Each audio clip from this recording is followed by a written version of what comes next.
Moving on to the NFC East side of things, obviously, as I mentioned before, Philadelphia and Dallas will be on Thursday. We're not going to preview that one. So we do have one in the NFC East. It's the Giants heading to Washington to face the Commanders. Commanders going to be 5.5-point favorites. Over under sits at 45.5. The money line plus 220 for the Giants, minus 270 for the Commanders.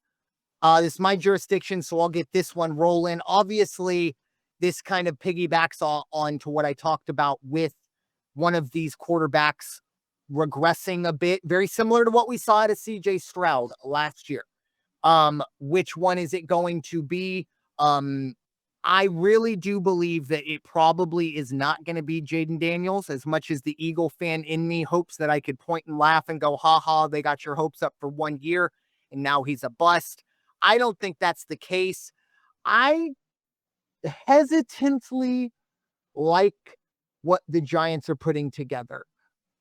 I don't like it as an Eagles fan, but I like Jaxson Dart. I don't think he's going to start, which is good.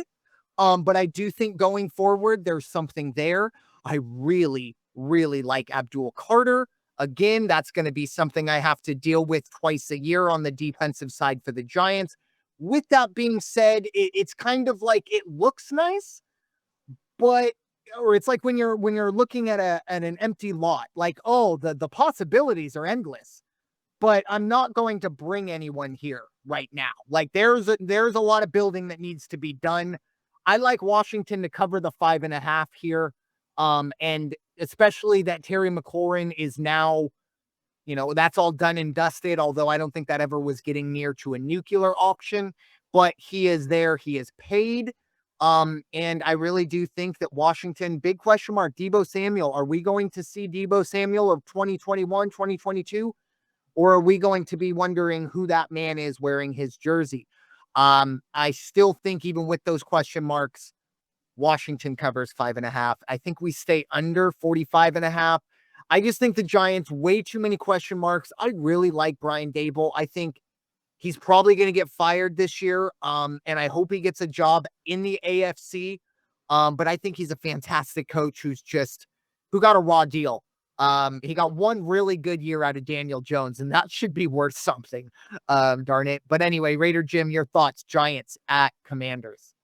Yeah, let's not get lulled into the last couple 3 seasons and look and say, hey, it's the New York Giants. This is a shoo-in to bet against them. I wouldn't bet against them in this game either. I think, like you, right out the gate, I'll say, I think they're going to cover this one, no problem. You look at the quarterbacks, and I know you're thinking, yeah, but he's old. And the other guy's old.